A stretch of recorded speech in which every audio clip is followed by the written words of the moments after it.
Perubahan wujud zat atau benda. Perubahan wujud zat atau benda. Apakah itu yang dimaksud dengan perubahan wujud zat atau benda? Ada tahu? Perubahan yang terjadi pada suatu benda dengan wujud atau wujud yang berbeda-beda. Ulangi coba apa tadi ya?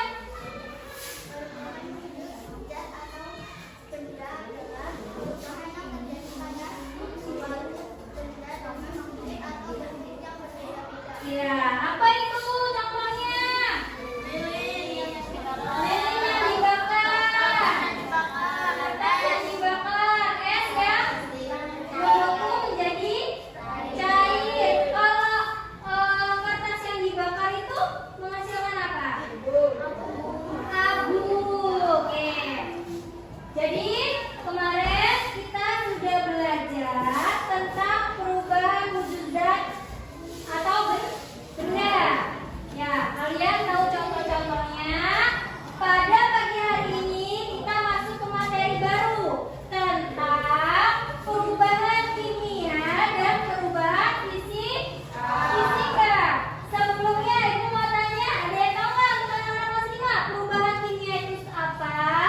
Perubahan fisika itu apa? Ada yang tahu? Tidak.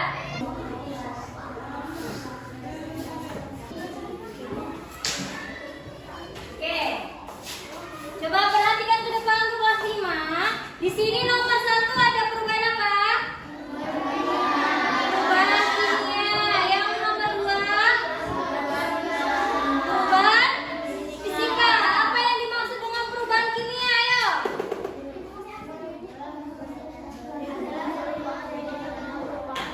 Perubahan kimia adalah perubahan suatu ya. Sedangkan perubahan fisika adalah perubahan zat yang tidak menghasilkan zat apa? Zat baru dan bersifat sementara. Boleh tahu nggak contohnya apa?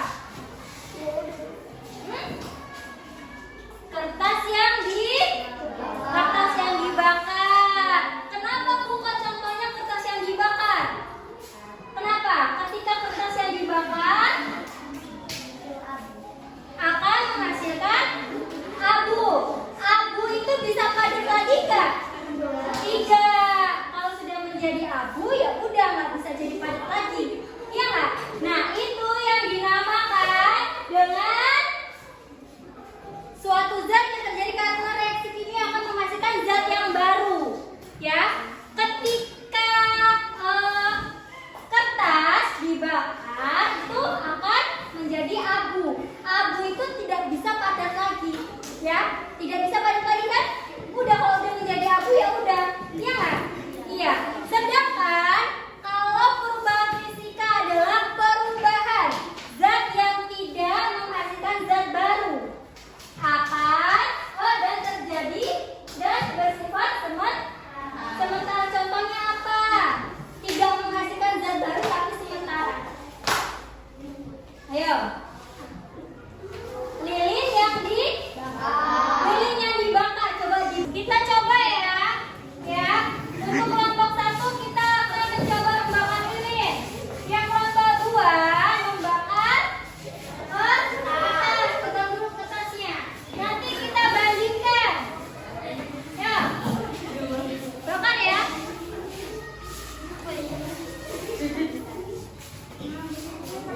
Nah, coba.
Silakan